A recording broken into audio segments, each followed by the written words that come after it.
We have a quorum? Great.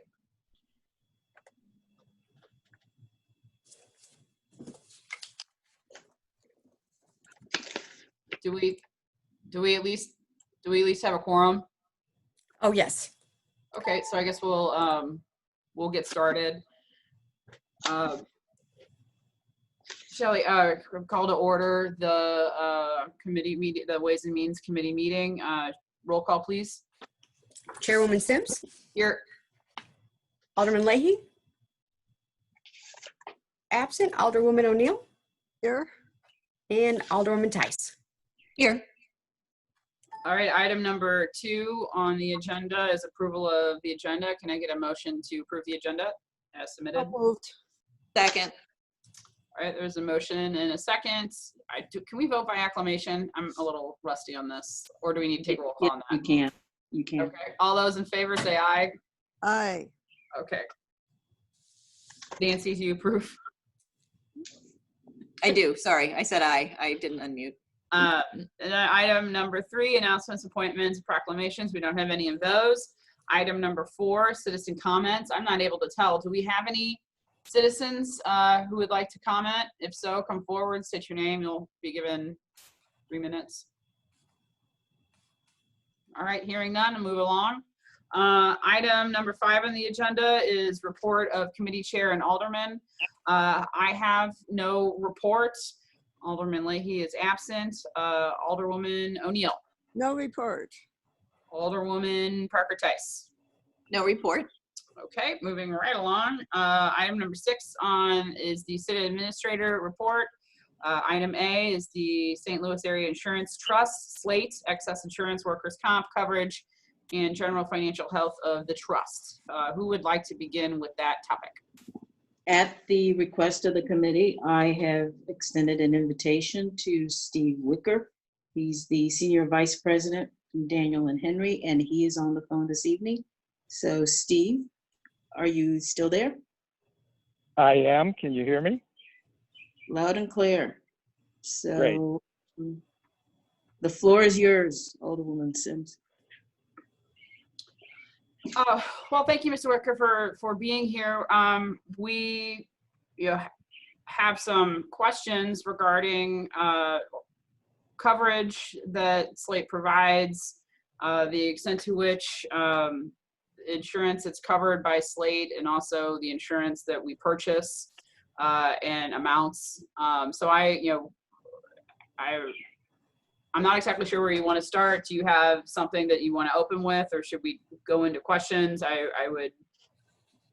think that you've had some opportunity to talk with our city manager in advance of this meeting.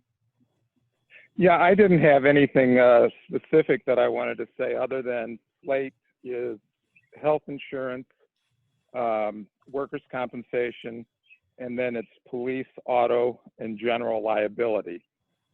The property insurance and the public officials insurance is fully insured. And that's basically the coverages that you get. And I can answer any questions about Slate wherever you want to go with it. Brentwood's been a member, I think, since about 1988. So, and some of this is for education for the public. Can you generally describe what Slate, as being a member of Slate, what the coverage we have by virtue of being a member of that trust, and then the types of insurance that we purchase that are outside of that? Sure. Slate is a self-insured trust, but for each coverage you have, things are set up slightly differently, and that's just because you can think of Slate as being a very, very high deductible policy, but the city doesn't pay the deductible, the entire trust does. So all the members of Slate pay what's called an assessment, what you would think of as a premium, and you pay a different assessment for workers' comp. To a great extent, that amount is figured just like it would be in the regular marketplace, but if you have good years, you can get surplus back. That's happened. If you had a very bad year, you could have an assessment Slate hasn't assessed in the over 30 years that they've been in existence. So liability has a different retention than workers' comp, but that doesn't matter a whole lot to the city. It's just a matter of the way Slate places its insurance. And then the health plan is sort of almost completely different in the sense that you do have what they call stop loss coverage. So any claimant during the course of the year, if they have more than $250,000 in claims, then the excess carrier comes in and pays. But up to that point, Slate pays. What is the limit for liability insurance? You're $3 million on an occurrence and a $6 million aggregate. So you could have up to $6 million in 1 year, but a limit of $3 million for one occurrence. And what would happen if the money, you get a big claim like Ferguson and the money runs out? What you run out of money in the trust? What safety provisions exist there? Yeah, those are actually two different questions. When you get, if you had a claim that exceeded $3 million and the trust has never had a claim that exceeded $3 million, but let's say the city of Brentwood had a claim and a jury awarded $4 million for an excessive force claim. The trust would pay the $3 million, the city would have to pay the extra $1 million. Relative to the trust running out of money, the trust has a $6 million fund balance, but if the trust completely ever ran out of money, everybody that's in the trust would have to be assessed, because these trusts are basically allowed by the state of Missouri for public entities, because public entities have the ability to tax. So you're allowed to start a trust without having a whole lot of capital. You're treated slightly different than an insurance company, mainly because you have the ability to tax. And like I said, there's never been any assessments. And the highest claim we ever had was for $3 million, and there was only one of those. And so you're the, forgive me if I get your title incorrect, you're the executive manager of Slate? I basically, most of the time, I sign things. I don't know that they ever gave me it. I sign them as an administrator. Okay, you're the administrator. And then Yes. you are also our independent insurance broker for other insurance, correct? The Daniel and Henry Company does that work for the most part. A lady in my office who actually lives in Brentwood, Becky Redfaring, takes care of the property and the public officials coverage. Is there any excess liability coverage that we purchase to address the risk of None, being on the hook? no, none that you've purchased now. We are getting quotes for all the cities, and primarily the mayor and Bowl and I had talked about this when I met with them. And he, being a plaintiff's attorney, thought that maybe $4 million was a better number. So we're getting a quote to give you an extra $1 million on all of the Slate coverages.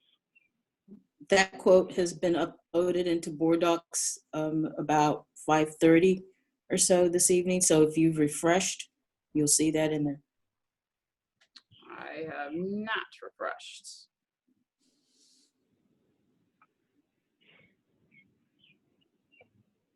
Well, I have questions, but I don't necessarily want to be the one that's hogging on.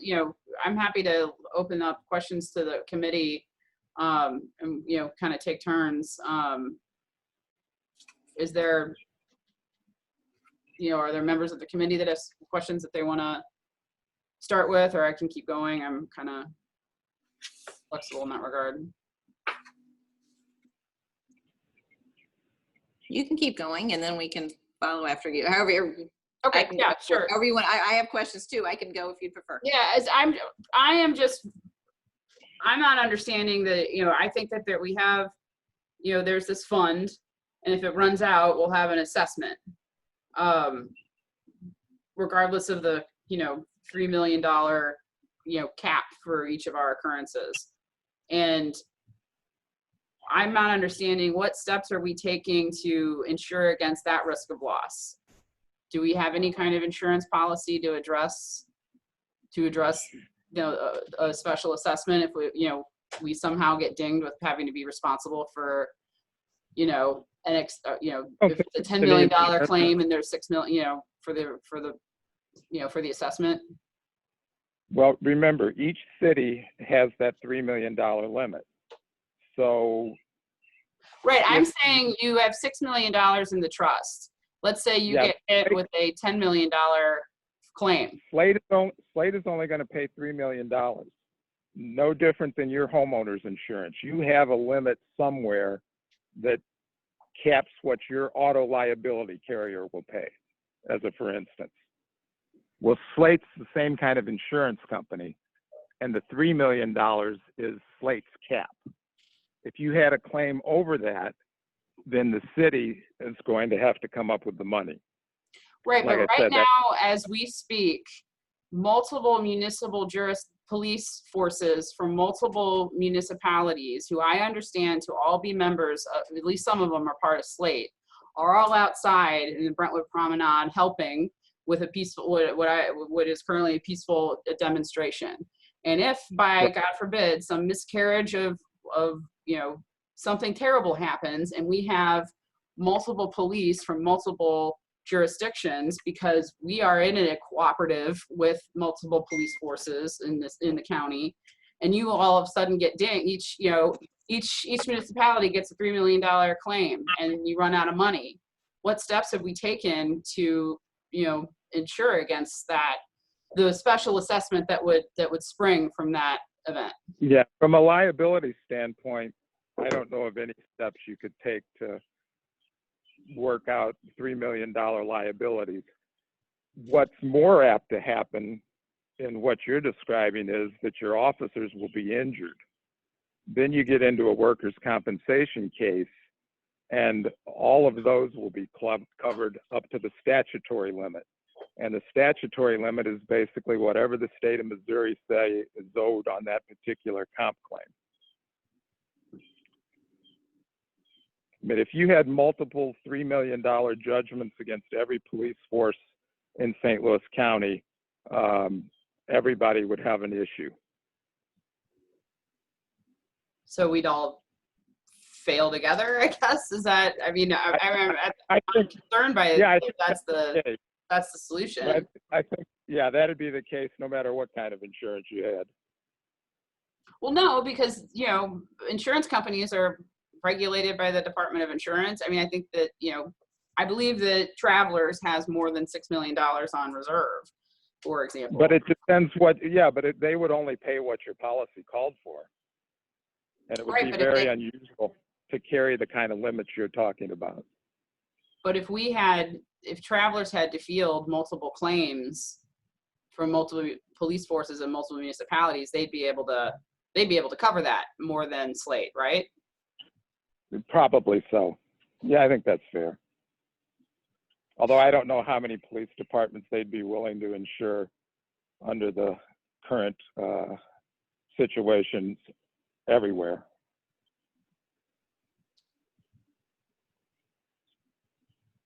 These trusts started because insurance companies quit insuring municipalities. But that was in 1988. Correct. Okay, so things might have changed since the Sure. 30 some odd years that happened. Right. And the thing you want to remember as a committee, if you leave Slate, you can get out, but you're still responsible for liabilities from when you were in. It's only a go forward that you're avoiding liabilities, if that's your concern. So, you know, you can leave in a year, but everything that's happened up till then, the city was still part of it and would be part of an assessment if that occurred.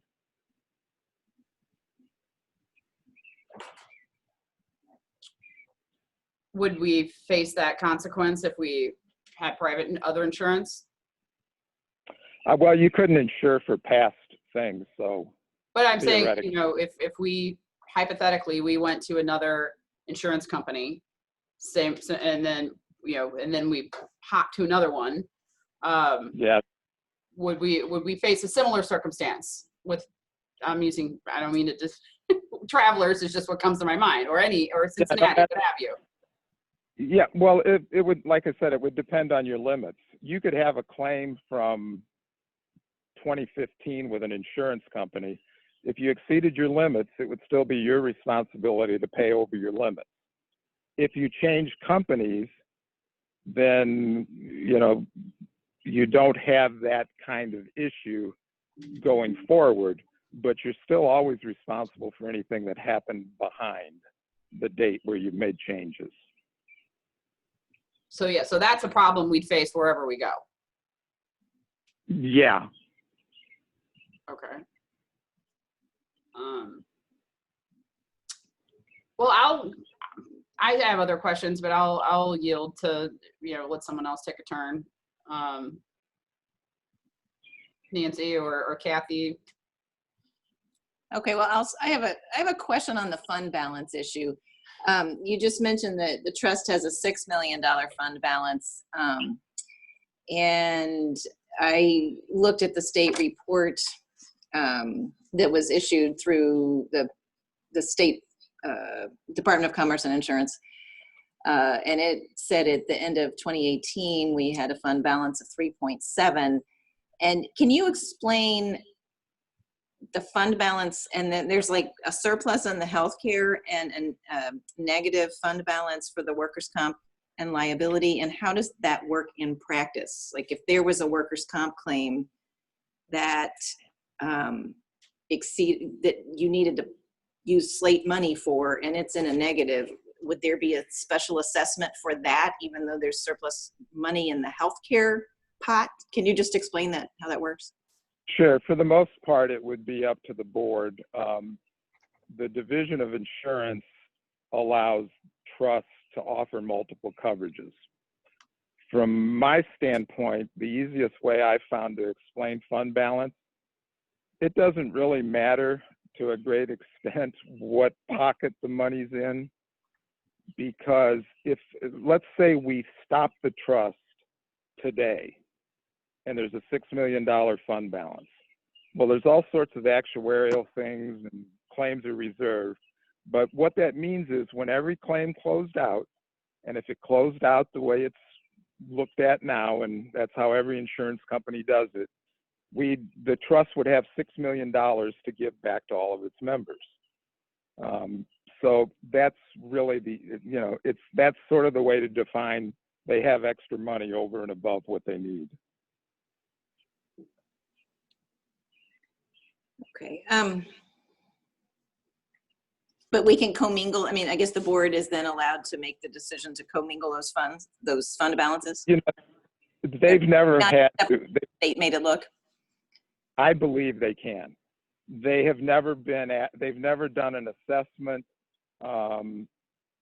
So they've never even looked at it that way. Because the trust has been in existence for 30 years, it's not like the trust is running out of money to pay claims. They've got a lot of money that's invested. Unfortunately, you don't make any money investing because they're only allowed to be in the things the city can be in, and those rates are incredibly low. But the trust doesn't have any cash flow issues. They have plenty of money to pay claims. It's just it's sort of a long range view of everything when you're looking at a financial statement like that. But like I said, if you shut it down, the best guess of all the folks that do this is you'd have $6 million to pay out to everybody as all the claims settled. So is there a policy of the board that 6 million is about the right number? Is there a number that the board is targeting to have in reserves? And has there been discussion about assessments, or what's a good number to have as a fund balance? They don't have a specific goal. It used to be they had one, but I'm going back 10 years when they started the health plan. It should be bigger than that, than what they used to aim for, because health has so much more dollars in it. I know if you guys are looking at your budget, look at what you pay for health insurance compared to everything else. So it probably should be a little higher. They do not have a specific policy, and we're working on doing sort of a study with the board on here's exactly what we have. You know, how do you view it? Do you want to try to maybe grow the workers' compensation? They have had a lot of workers' compensation losses in the last 4 or 5 years.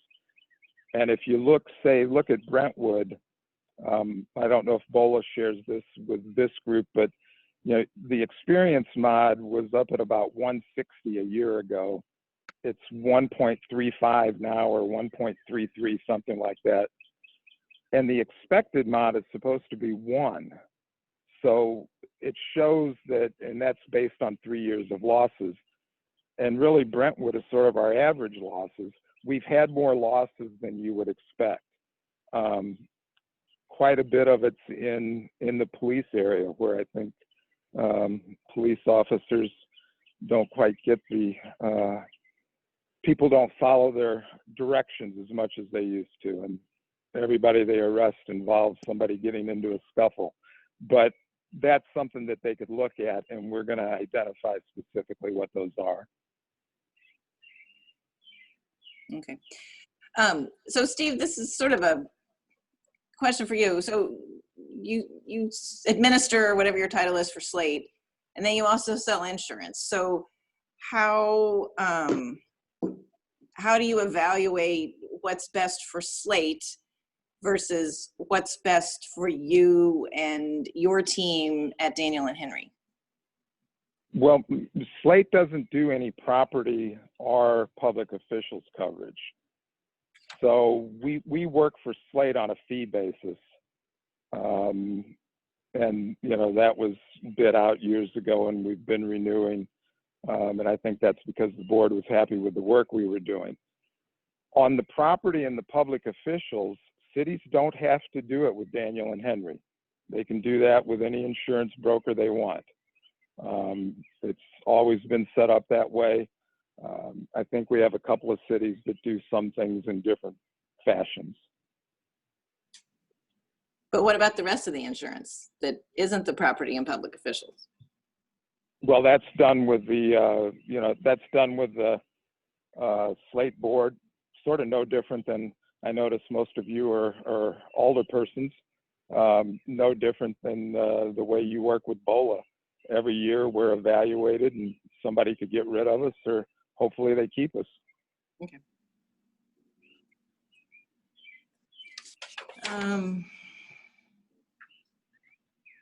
Is there a trend of payouts going up? And I mean, I guess that's sort of back to my fund balance question. Yeah, the workers' compensation trend has been up. We had a couple of bad liability years, but those were actually 4 or 5 years ago.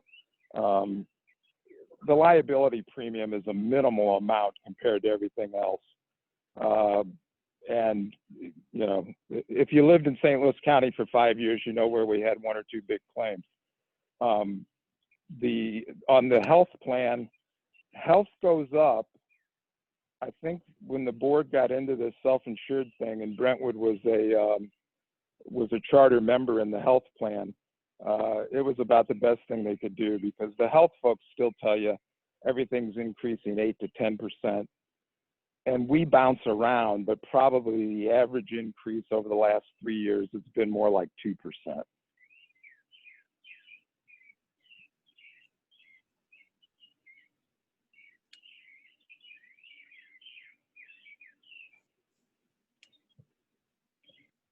And so I've had a constituent talk to me in depth about this. I just want to confirm, I know we have class action coverage for some things, but do we have class action coverage for suits filed against police? That's a good question. It's actually being litigated. The policy has a class action exclusion.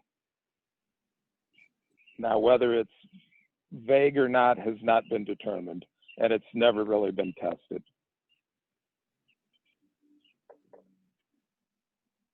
Is that something that Slate would look for? I mean, are policies able to be purchased that don't have that exclusion? And is there a reason that Slate doesn't have that kind of insurance?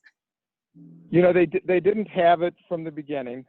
I'm not sure we've had a whole lot of discussions about it, but in a way, a class action suit says you were messing up with so many people that you should have been aware.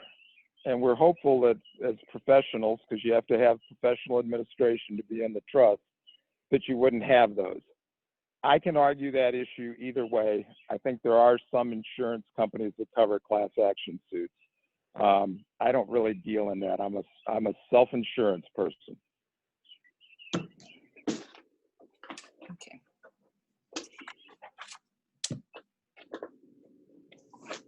Well, I'll stop there for right now. Is Brentwood able to purchase its own policy of insurance for class action lawsuits separate from Slate? Boy, I doubt it. Why do you doubt it? I just don't think anybody would sell a policy like that. I mean, if you were going to do something like that, you would want to get out of Slate and pursue liability coverages out in the marketplace and make sure that those weren't excluded. And I'm just not sure what's available. I imagine the constituent might have a better answer than I do.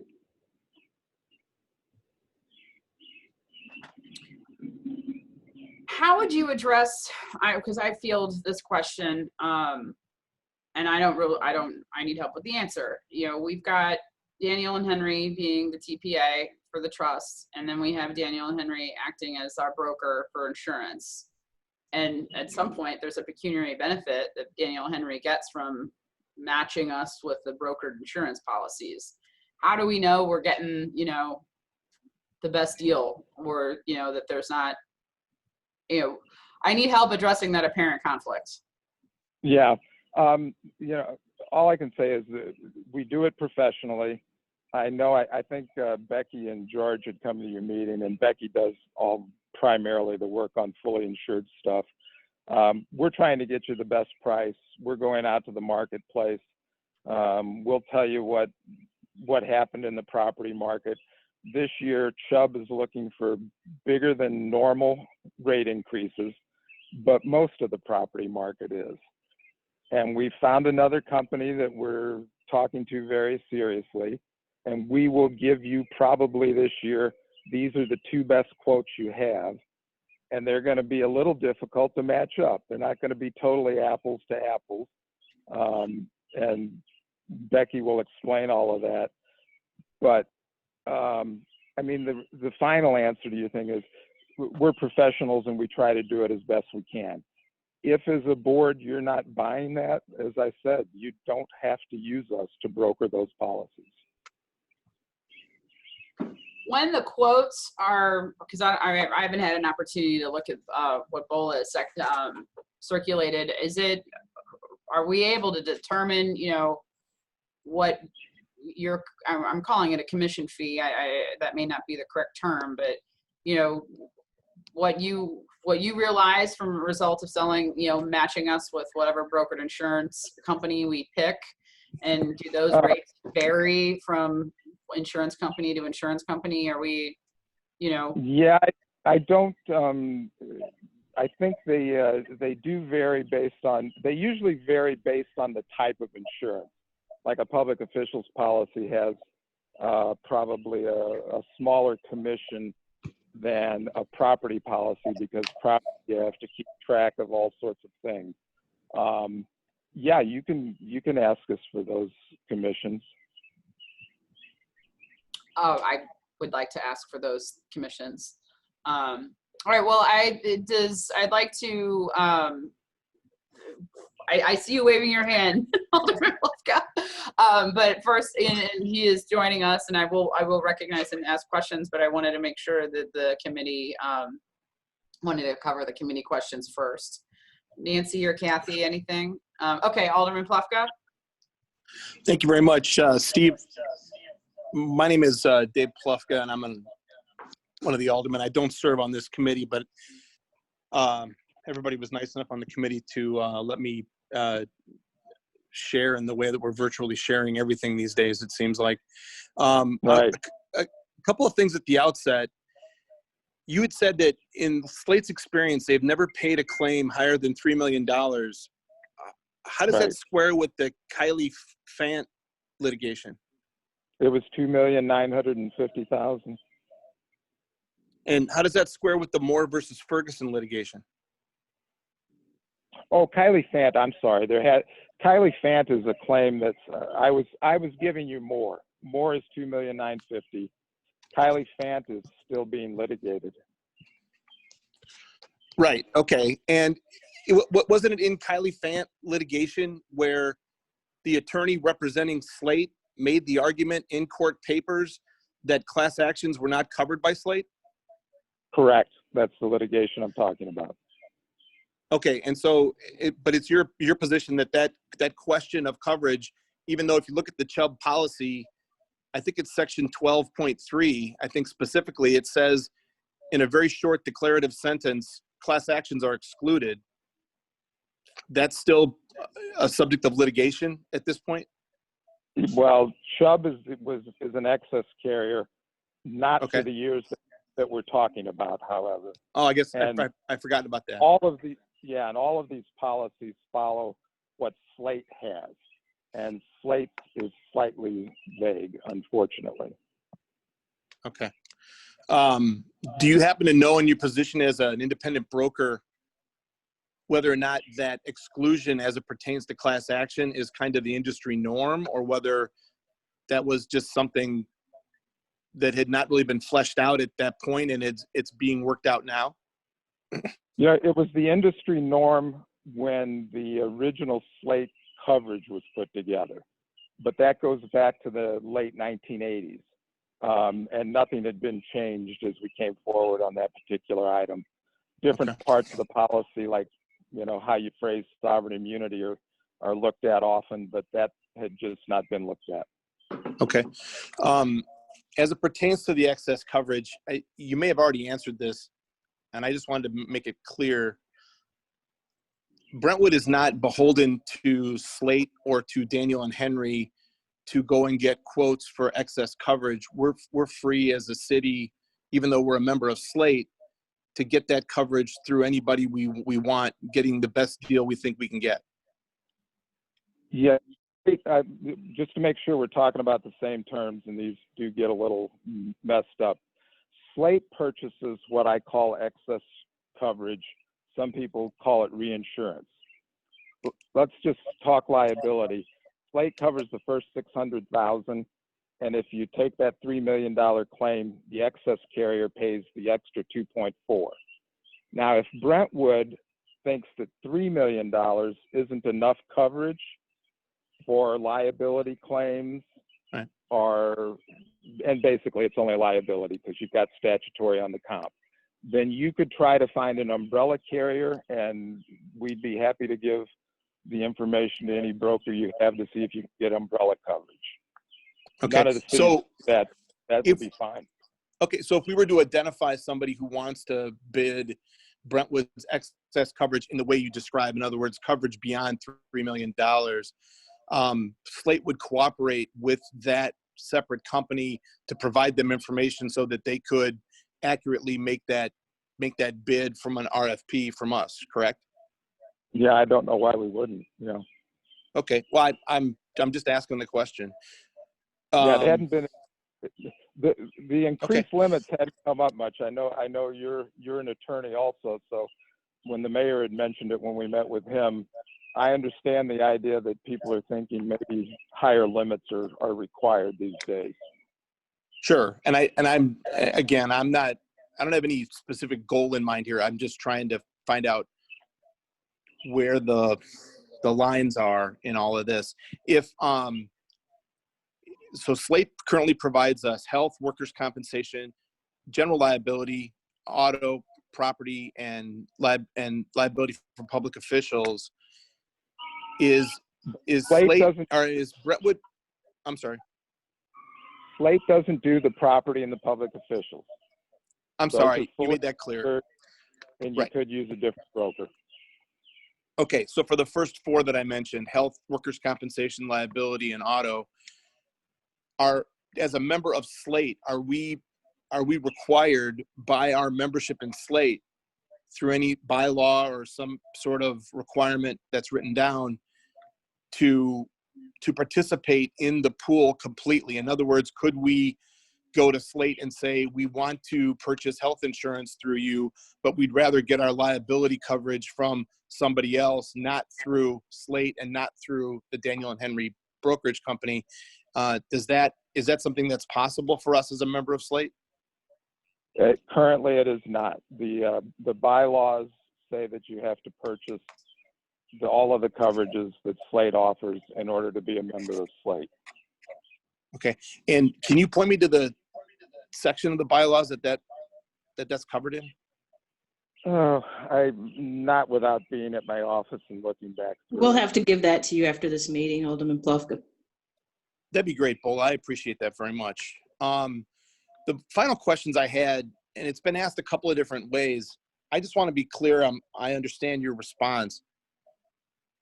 You, as your self-described administrator of the Slate pool, and as an independent insurance broker, you don't believe that with regard to the purchase and acquiring of health, workers' compensation, liability, and auto insurance, you don't find yourself to be in any kind of a conflict or a potential for conflict, insofar as the commissions paid to you as an insurance broker may vary between the various products that are offered, and your duty as the administrator of the Slate program to do what's best for the program.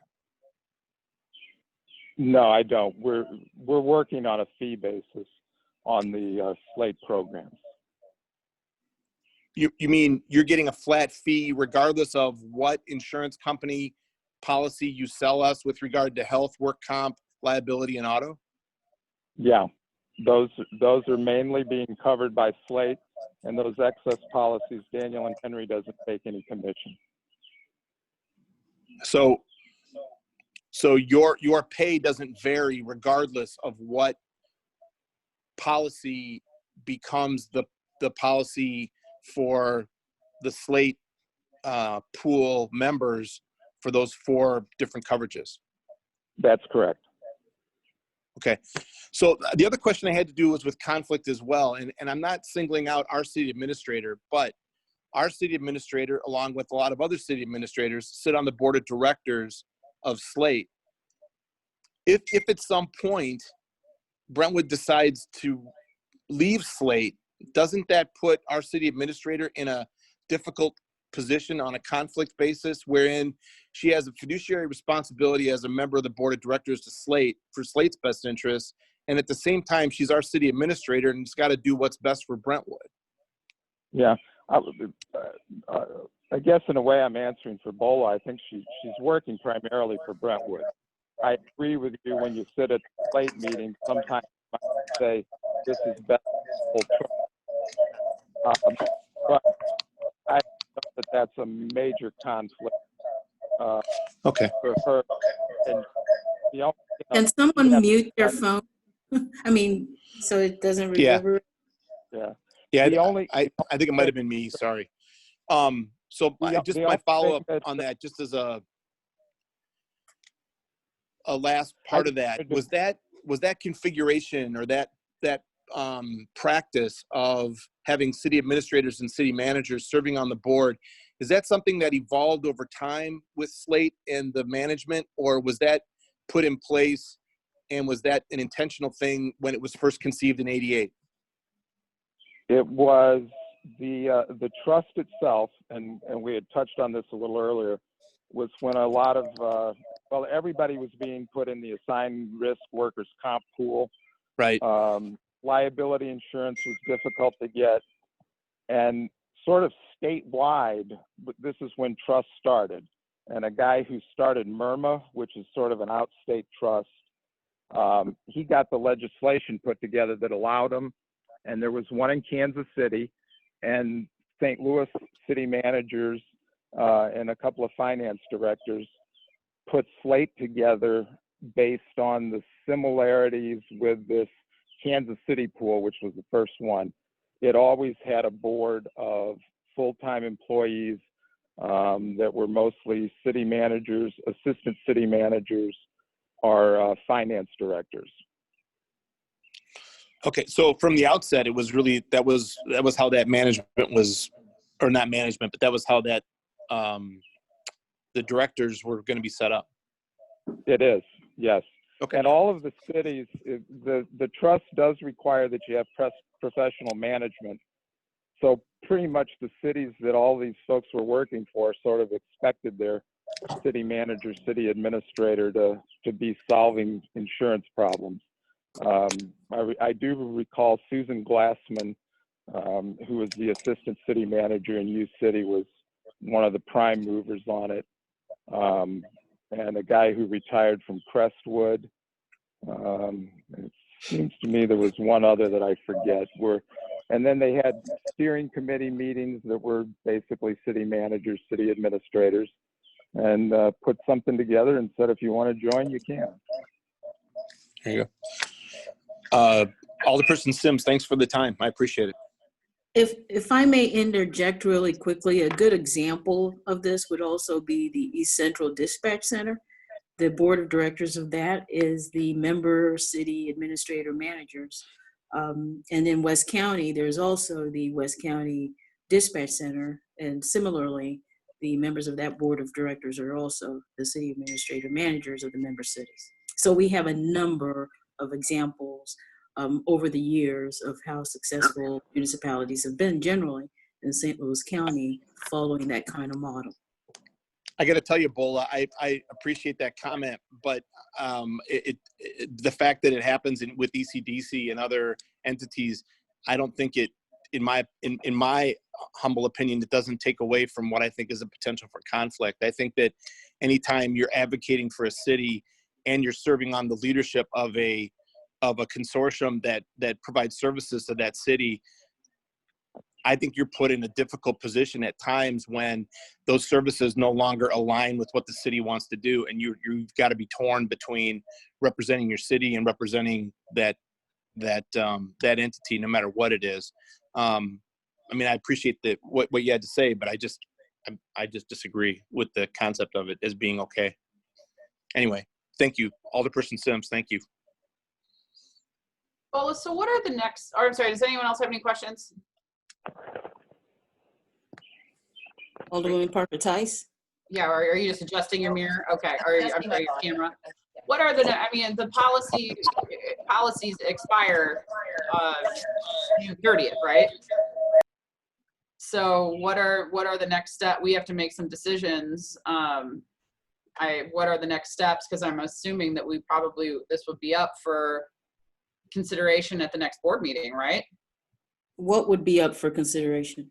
Our policies expire June 30th, right? So the process has always been, they provide us the quotes, Karen and I, and depending on what the coverage is, Jason would take a look at what the premium increase is and whether we want to keep the current plan, and we model that into the budget. I have never brought that to the Board of Aldermen, other than it's part of the budget process.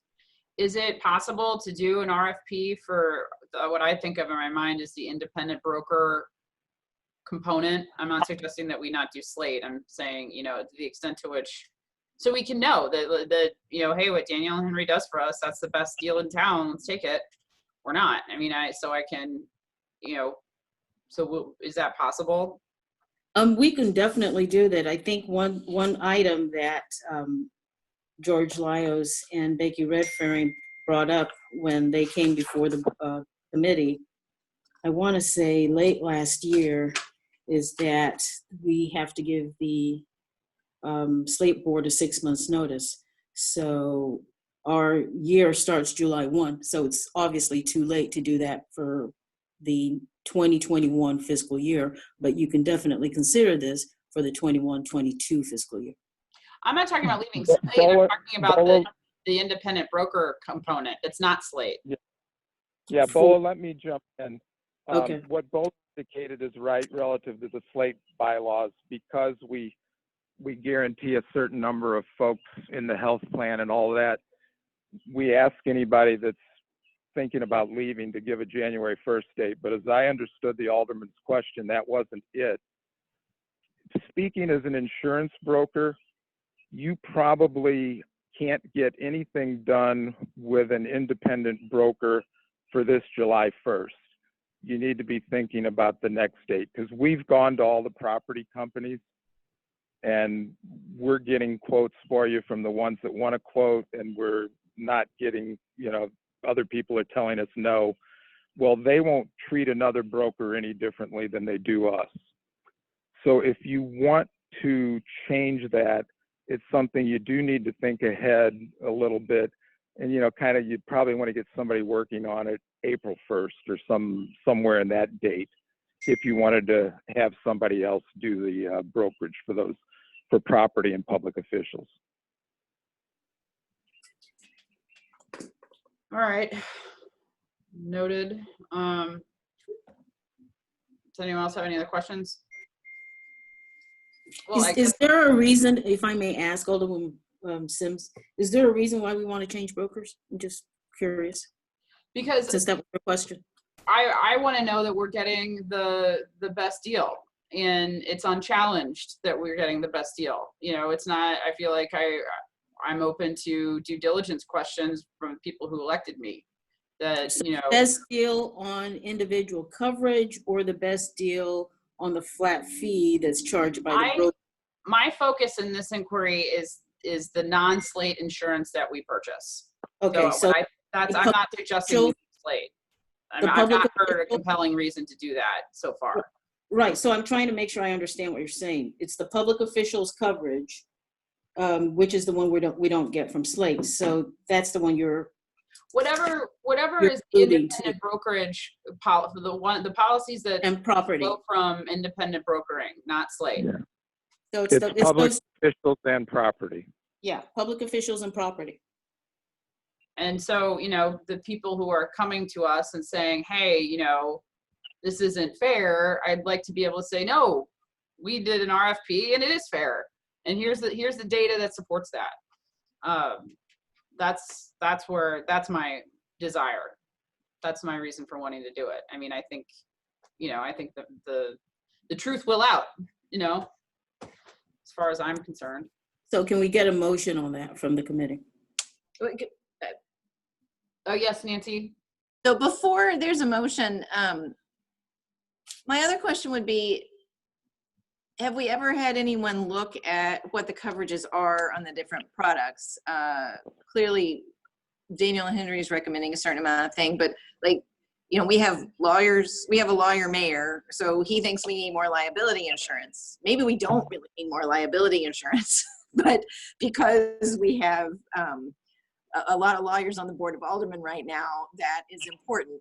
Have we ever, or do people even exist who could look at the coverage we have and tell us, oh yeah, Daniel and Henry is recommending exactly the right thing, and your deductibles are exactly right, and sort of an audit of what that is. So it's not exactly the same thing Alderwoman Sims was talking about, but a little bit different angle. I would say I like your thing more.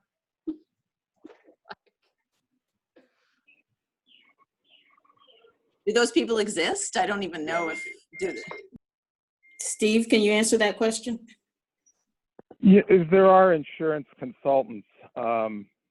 A lot of them do it because they're hoping to get the business after they consult for you. But there are insurance consultants. At the same time, you could have your city attorney look at the public officials policy. Like our public officials policy now is probably pretty rich in benefits. It provides defense coverages for things that really wouldn't necessarily be a public officials claim. So it's kind of a rich benefit policy, but that's basically what most of the county municipalities want. I think those people exist. Who they are precisely, I'm not aware of.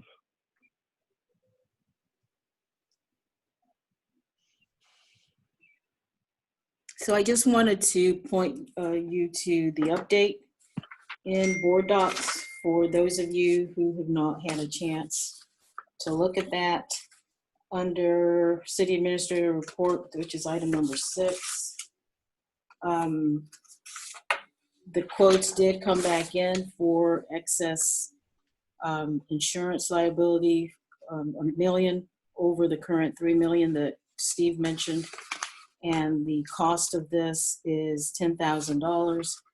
The carriers that offered to provide this excess liability that Slate helped us ask were Allied Public Risk, Munich RE, GEM, XL, ACE/Chubb, and Safety National.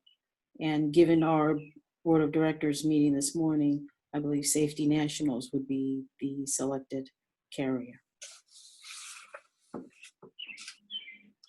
we can't do anything about this for this year, right?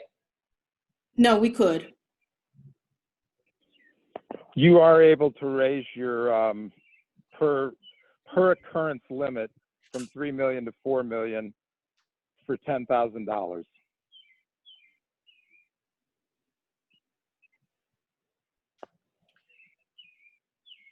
Well, what does the committee think about that? I mean, you know, what, is that something that would be on for the next board meeting, right?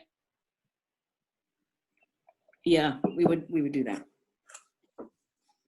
I mean, Bola, may I ask you a question? Like, you've done this a long time.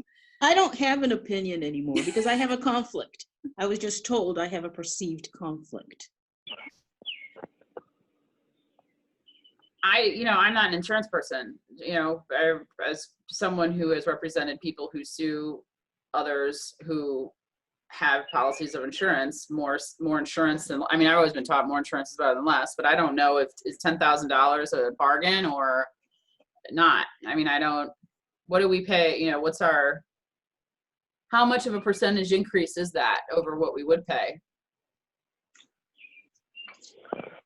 BOLA doesn't have a way of knowing that because Slate's going to pay the rest of the excess premium, but that's a pretty good price, but it's a minimum premium. So they're saying they're not willing to do it for anything less than $10,000.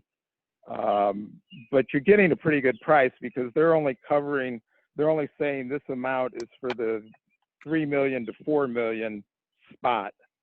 And they don't think that's very likely.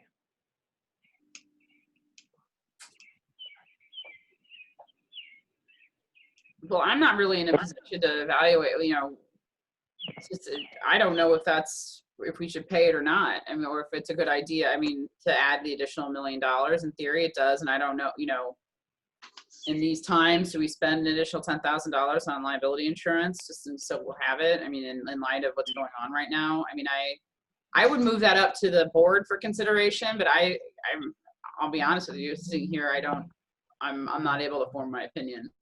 I can give you one example so right now we're renewing our public officials renewal for July 1st of this year.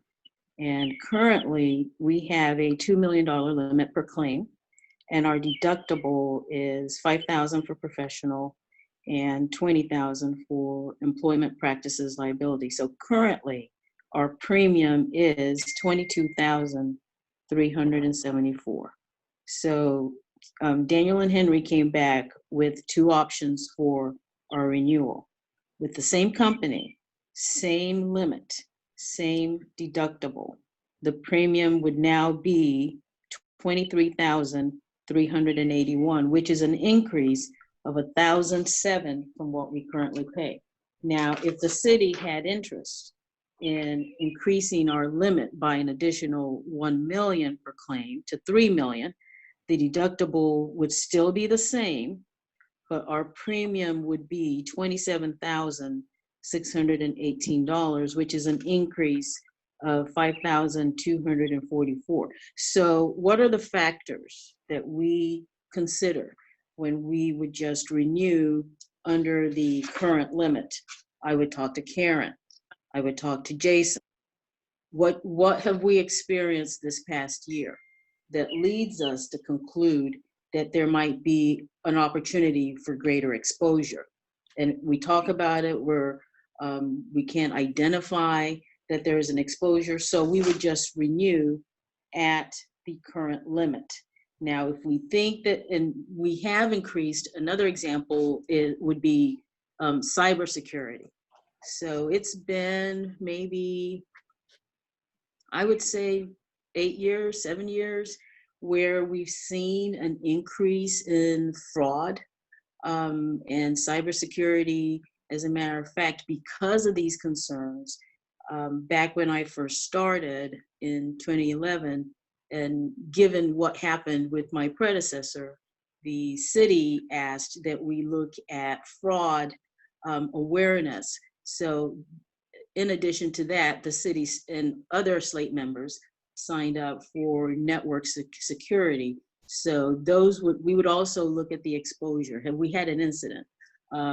Well, we haven't. So what else are we doing to ensure that our employees are better trained? You know, we have this quarterly training that we roll out through our IT department, and we encourage the aldermen to do that.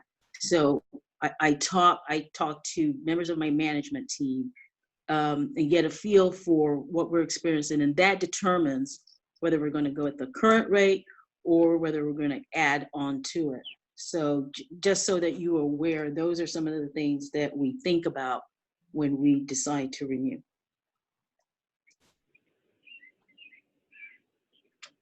So should we, I mean, I guess as far as in terms of board action, I think the things I'm hearing coming up from this would, one, what Nancy stated earlier about, you know, I would of course want, I mean, an insurance consultant, but not someone who also is going to be the one that sells me the insurance. Like that unicorn has to exist. Hopefully, you know.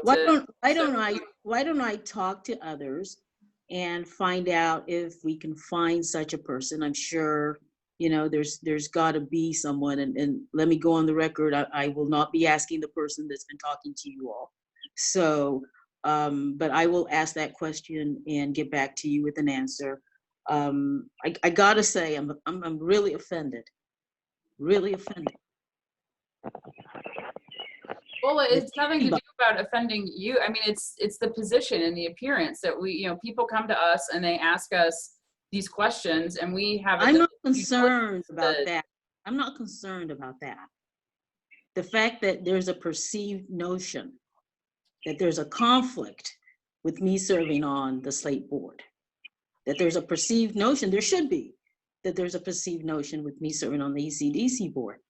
And I would gladly resign from the board if that's what's going to make you all happy. Well, I don't think we're there right now. I'm more concerned with, you know, the brokerage aspect of it, and I want to know that we have the right insurance. So, I mean, that's where I am. You know, and I think, you know, to the extent it has nothing to do with you as a person. I think it's the position and the role, and having to deal with even appearances of conflict. That's not because I've given this board ample reasons to question that. Bola, it's not personal. It's the position. And when we have an obligation to the people who elected us to ask the questions and to run the traps and to, you know, be satisfied about, you know, whether there is a true conflict of interest. It has nothing to do with you. So, you know, I'm sorry you feel that way, but in my view, it has nothing to do with your professionalism. Nancy? I will add that I actually like the Bola. I differ with my colleagues. I think it is helpful for Bola to be on this board. I do not perceive a conflict for her serving on this board. I perceive a conflict that the same person who is the administrator of Slate also sells insurance. I see a little bit more of a conflict in that role but the fact that I learned tonight that Daniel and Henry gets a flat fee for the administration and the insurance, that makes me feel much more comfortable. I was under the impression that, you know, I know Steve's on the phone listening, but that he could refer a certain kind of insurance and then he would get a higher cut based upon which of the different products he gets. And that to me seemed a conflict. But I think having Bola in a leadership role in this multi-municipal organization is good for Brentwood, and I think multi-municipal organizations are good for this larger community. Thank you. So the next, so you, Alderwoman O'Neill is raising. oh, sorry, I didn't see you wave. Sorry, Kathy. No, I just want to chime in with the same thing. I think this whole better together idea is well, this slate is a good representation of the better together idea. I think when something in common can come together and capitalize on that shared knowledge, it's a good thing. I don't have a conflict problem there at all. I'm more reassured, as Nancy was, about with the flat fee without something there, but I would like to go ahead and get some comparables if we could, and can we table this till next month and then see if there are some figures there that we could look at next month? Well, I'm not sure we were going to have I understood that we would give Bola direction to kind of see what she can find in terms. I'm calling this an insurance consultant who can tell us we're on the right, we're good to go or we're not, and where we improve. I don't know. Does that need a motion, or is it sufficient? No, not really. I think I'm clear on that. However, if this committee is going to recommend that the city add another $1 million excess liability coverage, now would be the time to do it. Right. Then that was the second thing that I was going to. That was the number two of the two things I heard coming out of this discussion about whether to pay the additional $10,000 in insurance premium to add an additional $1 million coverage. I feel like I need more context in order to approve something like that. But given that our policy expires, there needs I to be can renewed. put that on the June 15th. Yeah, that's something that should go forward to the board for further discussion. Unless, Nancy. So I'll go back to that. In the way that Bola, you described talking with Karen and Jason about the other limits on our other insurance. I don't know if it would I don't know who you would talk to, whether it would be our own staff or whether it would be other municipalities to see, or, your colleagues at Slate to see if other municipalities have concerns about the $3 million not being enough. And if anybody else does something similar, that might be. Yeah, thank you. I'm only aware of one other city that has asked for similar information. And Steve, maybe you can speak to it. I don't know whether this is the first time that other city has asked for this, or have they asked for this in the past and not done anything? It must be a little bit to do with sort of the atmospherics of the country at this point. We've never had anybody talk about it before. The 3 million is under what the cap is in Missouri for any one occurrence, and so we've kind of set around there. And as I said, we've never had a claim higher than that. At the same time, I'm kind of like the chairman, the chair of this meeting. I can argue this both ways, and I'm not sure what I'd do if I was on a board, and I was on one in DePere for 4 years. It's probably not that much money that I'd be that upset about it, and I'd probably vote to do it. But it's sort of a new thing, people looking for higher limits. There are actually 2 other cities. I know Bola heard today that DePere was interested. Chesterfield is also looking at a quote. And maybe what happens, Bola, is we see 3 or 4 or 5 cities that look at it. Maybe a year from now, we raise the entire slate limit to $4 million. See how much that costs the whole group, and you do that. That's kind of how a lot of these things occur. But currently there's 3 cities, Brentwood, DePere, and Chesterfield, that are all wanting a quote for $4 million. So there's nothing in what I've seen in our practice, and it's all about how we execute our jobs, from a police officer who's patrolling to a public works employee who's either driving a trash truck or plowing snow or fixing sidewalks and potholes, to those of us in City Hall that just sit behind a desk and on a chair. So I personally, and Karen, you're online. I know I see Jason also here. Maybe you all can speak to maybe a exposure that you all see that I'm not aware of. Go for it, Jason. Jason? Well, I just had a question of Steve Wicker. Mhm.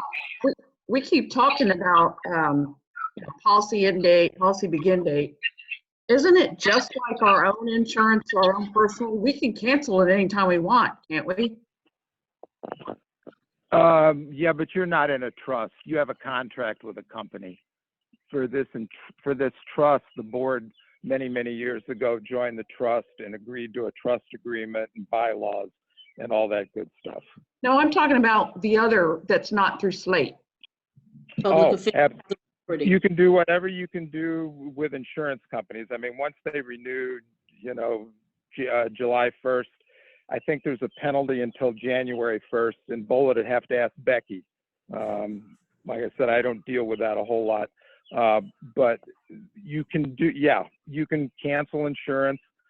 There's some kind of little penalty involved, but yeah, you can look at things that way. And I will say this somewhat for BOLA. BOLA, that consultant that reviewed Slate, is a consultant only, and he's in Kansas City, which might Charles help you. Okay. Yeah, in the sense that, he's not a St. Louis guy running around maybe helping his buddies. There's no conflict there. Absolutely. He's at least 250 miles away, so Right. for whatever that's worth.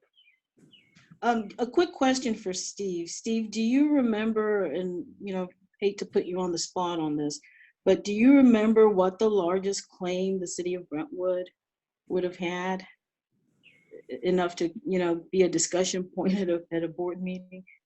No, I don't. I'll tell you, the biggest claims that you're going to have are what everybody's thinking about is some kind of police liability, excessive force. Those are the things that you think about. Steve? Alderman Leahy has joined the meeting. I'm muted. Alderman Leahy. Steve, was there not a wrongful death suit filed against by the husband of the lady that was killed in the basement over on Helen Avenue about 9 years ago? I think there was. And I think that's the largest suit that we had to go against. I don't know how that one ended. Yeah, and I do remember the incident, but it didn't come up. It must not have been a real big settlement. I think it may have ended up being dismissed. The trick was yes, I had a liability till it was resolved. Settled.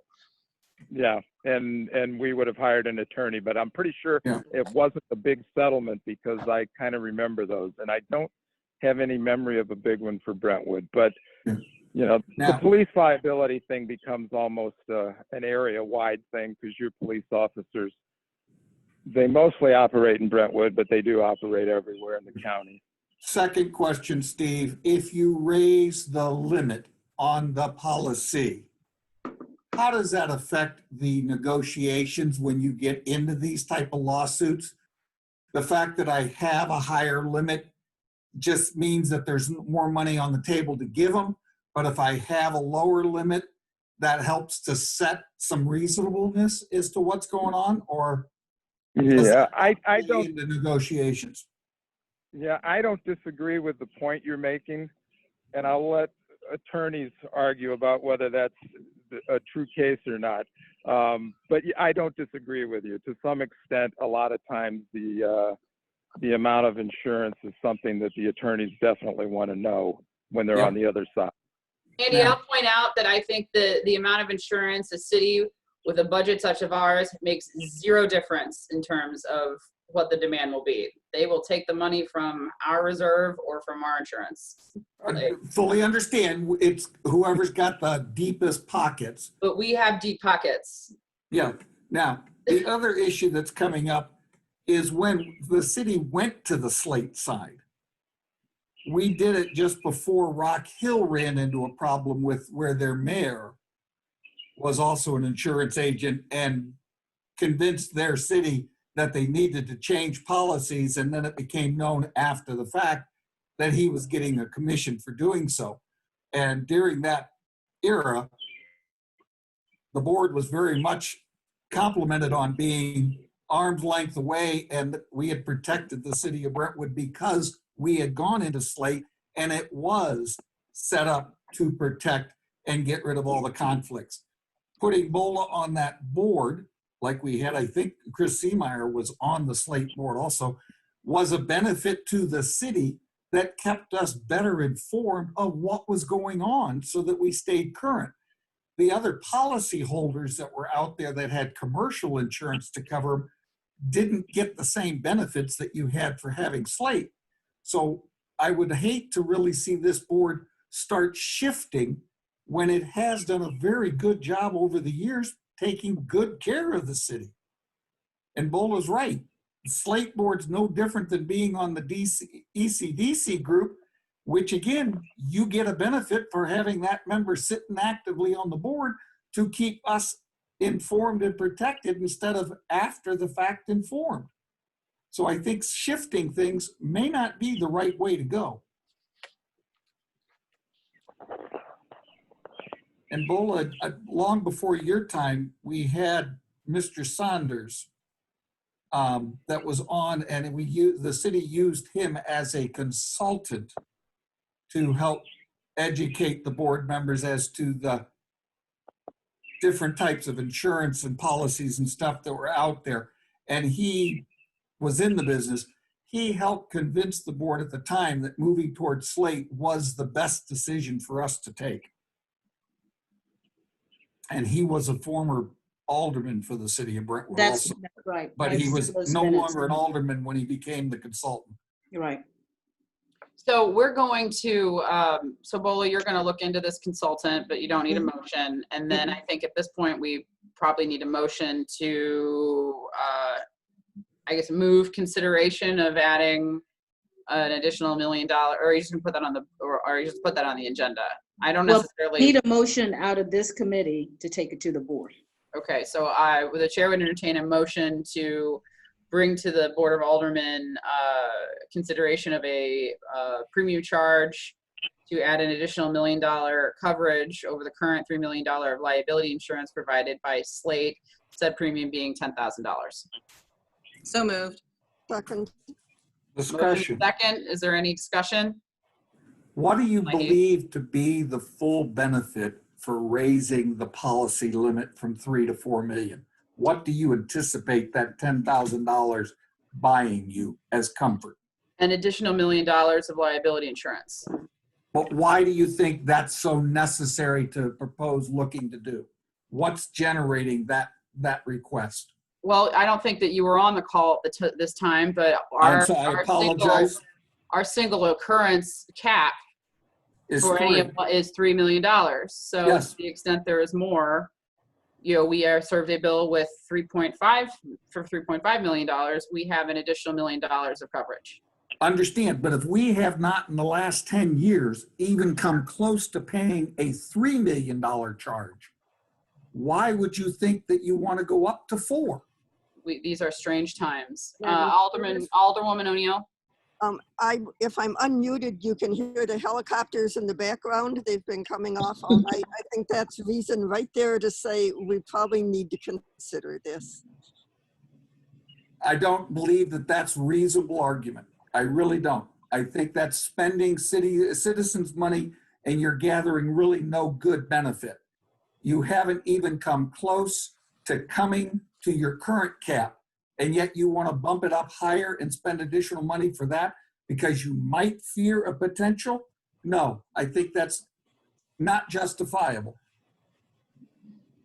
So I want to add one last comment because I think my code of ethics requires that I do, and because of the knowledge that I have, and I want the committee to know that I have seen Alderman Plufka's name on claims where he has represented members of Slate from other cities.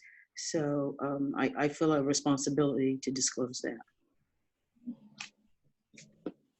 Okay, is there any further discussion as to the motion that's on the floor? I'll recognize Alderman Plufka.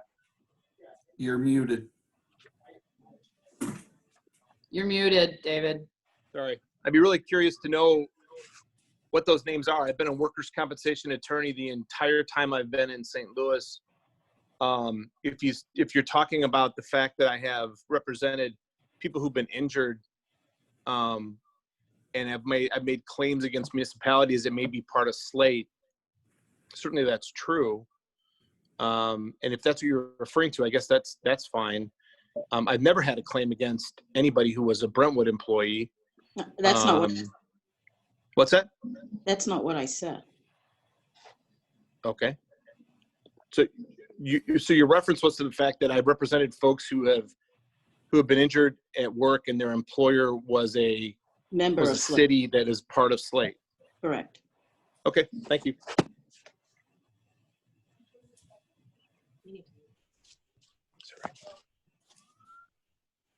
Any further discussion? Okay, roll call, please. Chairwoman Sims, Yes. Alderman Leahy, No. Alderwoman O'Neill, Yes. and Alderman Parker Tice. Yes. 3 yea, 1 nay, motion passes. Okay, moving on to item 7 of the agenda. Item 7 being department reports. 7A, monthly financial reports. Who will be taking that? Would it be okay if Mr. Wicker left the meeting? Oh, thank you, Steve. Yes, thank you, Steve. We appreciate And you hopefully participating in the call. thank you. Hopefully I get to meet some of you in person sometime. Thank you very you. much. Thank you. Okay, so who's taking 7A? That will be me. Hey, Karen, take it away. Well, first of all, there's no update to give you on sales tax for the month of May that we would get the information in June. We don't usually get it until the 10th of the month. There's raw data out on the website of the Department of Revenue, but it doesn't have the fees taken out and all that. So it's just better not to release those numbers until we get the actual document from the state and the county saying what's going in our bank account. So there's nothing to report different there since the May 18th board meeting.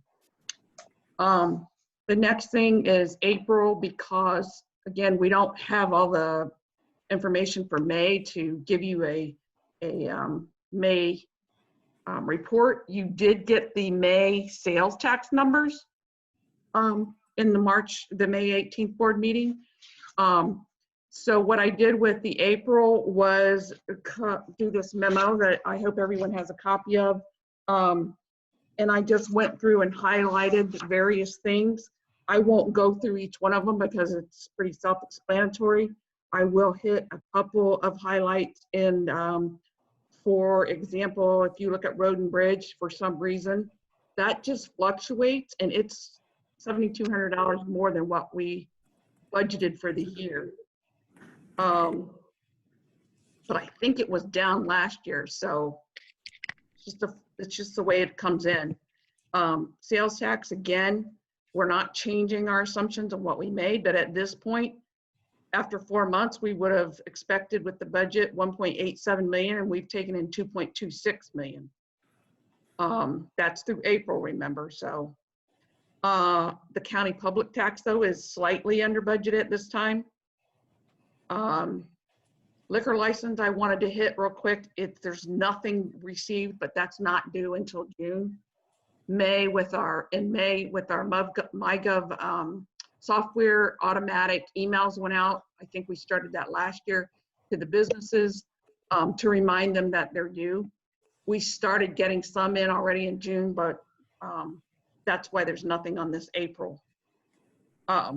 The next one, if you look at that on page 1, which was 4535, the insurance settlements, we got checks for at least one, I think, police car. I believe it was the accident where a young lady T-boned our officer last year. Might have been the year before. but it just got settled through our insurance company, and we were reimbursed. Again, general fund revenues are slightly over budget, 58%, and we are right on or under budget for general fund expenditures. Are actually doing really good there. The other, if you flip over to the page 2, police and fire retirement, normally in the past you didn't get this fund because it does have its own board of trustees. I just wanted to point out, you know, that in the unrealized, remember that's unrealized, it's not actual. It's 4.5 million as of April, but the asset managers that and the actuaries have been on top of this. The board of trustees have been on top of it, so they're aware of it. I think I saw in May where it was starting to climb back up. The only other thing I wanted to point out here that you guys can read the rest is the economic development interest and fiscal charges. I think I told you that that amount of money got capitalized, but back when that budget was being prepared, I don't know if you remember, but there were lots of different numbers thrown out and for the COPs. So what ended up getting paid was $80,000 less than what we budgeted in interest. I think Alderman Leahy, you had a question, Alderman Leahy? Yes. I do. If I may, or I'll let you finish before I question. Andy, let her finish. Yeah. Yep. Okay. I'll recognize you, but Thank you. I see you. All right. Parks and Rec, you know, that's going to be a tricky one because it does have Brentwood Bound wrapped up in there. So at this point, since we really keep a really good eye on the Brentwood Bounds part, the other side of it is just, you know, basically what, you know, Eric's operations in that. And we all know that there were lots of revenues refunded because of classes and room rentals. And I know my staff had to refund those, and there were a sheet of paper meant a check that had to be cut. And there was over a ream of paper that she had to enter to get checks back to people. So that's why revenue is down there. Sewer improvement, this is doing kind of what we thought it was going to do.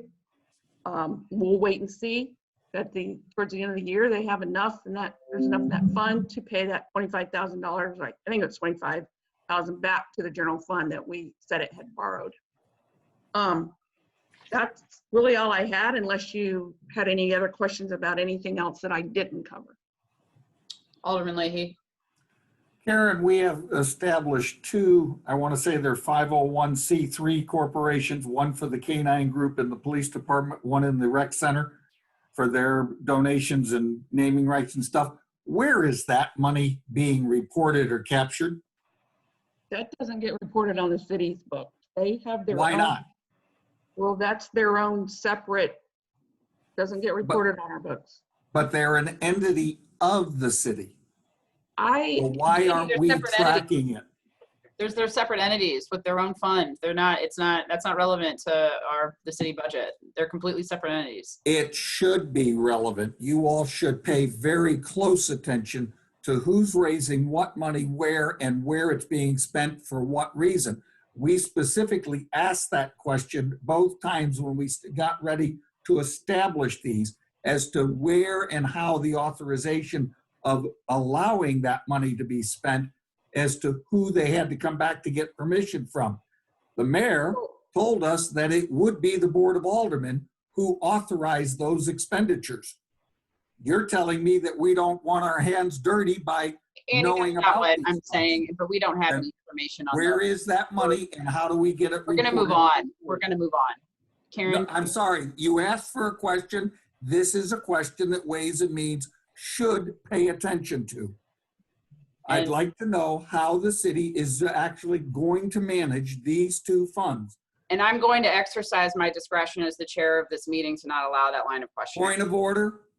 Under Robert's Rules of Order, this action is specifically assigned to the Ways and Means Committee. I don't. And thus it is very pertinent because you're dealing with the quarterly finances of your own budget. And it's not in your budget because we didn't have it when we established the budget in December. It is now a actuality and a cost that the city needs to be monitoring. If you're telling me that the board isn't responsible, Andy, and I'm gonna see your I need you to be quiet now. No, Alderwoman ma'am, I will Tice, not until we get an answer to these I will- questions. mute you. Alderwoman Tice, So I still hold Dare the I speak floor, bec- Chairman. I still hold the floor under Robert's Rules of Order, and I am asking for the answers to those I don't questions. have, what rule are you citing in Robert's Rules of Order? You Because recognized me and gave me the floor. I have not yielded the floor because I have not been given the answer to the question. and your question is out of order in that it is off No, it topic is from not. what has It been is announced. not out of order. In order for you to overrule me, you need a parliamentary procedure person to rule that the argument is true. And you don't have that. I don't person agree with now. your characterization of the rules, so we're going to move on. Alderwoman You're Tice. still wrong. Andy, I Alderman am Leahy, if I have to pointing mute out you, that I have will. a responsibility to maintain the right financial order for the city, and you're telling me you don't Alderwoman wish Tice, to. you're recognized. May I ask a question about the 501c3s? I sort of along I Alderman am not Leahy. yielding to the floor. I still hold the floor. I don't agree with your interpretation of the rules, Alderman Leahy. You So are incorrect. Bola, you issued out a be that as it may, we don't have 900-page someone here, so I'm document going to for move Robert on. Rules of Order. Alderwoman Tice. I have a question I about the object on point of 501c3s order. so that we can Your further the object has discussion. been noted. It's overruled. Go on. I object again. You're still incorrect. I would like to further the discussion about the 501c3s. Having served on many nonprofit boards, if it's a 501c3, and I'm not a lawyer, but if it's a 501c3, I would imagine they have their own set of officers and they would have a treasurer. And so my question is there, could those treasurers in the future report that information to the board? But since they're a separate entity, I agree with Karen that this isn't something that the city oversees because it's a separate corporation. Your dilemma is your mayor has already dictated that both boards would come back to the Brentwood Board of Aldermen for permission to spend the money they raised. You're now taking. I don't agree with that interpretation. He did. Alderman It's in Leahy. your minutes of your public meeting. Well, when we'll take a look at it and take it up on a different time. But Karen, do you have any information whatsoever about this 50? So that's a moot point. So It's not a moot. It's a void or a crack that this board should pay attention okay, to. well, And then- we should Lady, adjust I our haven't seen procedures. any money from that, so there's nothing for me to report on. I haven't gotten any money. The city So has- my question, Alderman Leahy, if I may, is my request would be, since the 501c3s are separate organizations, separate from the city, if they're the president of the 501c3 or the secretary treasurer of the 501c3 would be willing to come at a future board, or if Ways and Means or board or wherever the mayor deems appropriate, and report on the fundraising efforts of those entities. And that's just my comment. I think that's a reasonable request that we can probably take up at the following Ways and Means meeting or down the line.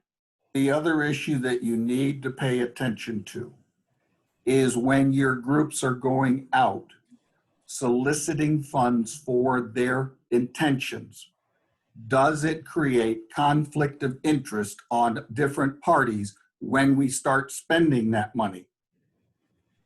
And how do we monitor that so that as you allocated that Bola might have a conflict of interest with Slate, what are you going to do when you're solicited money from different groups and now those groups are going to be spending money back the other way? How do you monitor your conflict of interest? Very well, Alderman Leahy, but we're not going to take that up at this meeting at this point, so we're going to move on. Does anyone have any other questions regarding Karen's report? All right, item 7B, the 2019 annual audit or the CAFR update. Do we have? Again, sent you, or there is an email, I'm sorry, a memo. I'm not going to read it because I think you can read it. But we are looking at July, the second meeting in July, because of the COVID virus, et cetera. And both firms were working from home. And it's much easier if they can be on site. We're going to see if they're going to be able to come in like this coming month. Or it's possible that the stuff we've downloaded, they'll have to print a lot of stuff off. Don't know that. But again, that's why I gave you what I gave you. So. And we've been, I guess, we've been given mercy, clemency, reprieve, you know, in light of Right. obvious, you know, the events of the pandemic, yeah, with additional time. Yes. Okay. Does anyone have any questions as to that issue? Alderman Leahy. Not on that, can I go back to your other quarterly finance? Under our COVID arrangements, we canceled a lot of different things and travels and stuff. Alderman Leahy, at this time, I'm going to limit your line of questioning to the item 7B. Do you have a question about the CAFR update? Not the CAPRA. I asked if I could go back to the other report on the quarterly finance. And I'm going to exercise my discretion to not allow you to do that. So do you have any questions with You're not regard to, interested in knowing about your own finances. do you have any questions regarding item 7B? I am still asking a question We have moved on the on from quarterly that, finance. we have moved on from that issue. Do you have any questions about item 7B? Not on the COVID. Okay, so Well, we're going to move on. I can connect Item the two if you 7, want. item 8 is the consent agenda. The only thing on the consent agenda are the minutes. Has everyone had an opportunity to review those? I would entertain a motion to approve the consent agenda. Move approval. Second. All those in favor, say aye. Aye. Okay. Item 10, we don't have any new business. I didn't have, item 11, we had scheduled a closed session because I wanted to make sure that to the extent that it arose, when in our discussion with insurance, we needed to go into closed session, we could, but we didn't. So I don't have any reason to go into closed session. Do I need to amend that, or do we just not go into closed session? We just move on to adjourn. Okay, so at this point, Chair, entertain a motion to adjourn. I so move. Second. All right, does that need a roll call? Yes. No, voice vote. All right, so all those in favor, say aye. Aye. Aye. All right, we're adjourned. Thank you, everyone. Aaron and Bola, can I ask a quick question? Sure. In the quarterly reports, we had terminated that we weren't going to do travel expenses and stuff for travel meetings. But Thanks, if you look, everybody.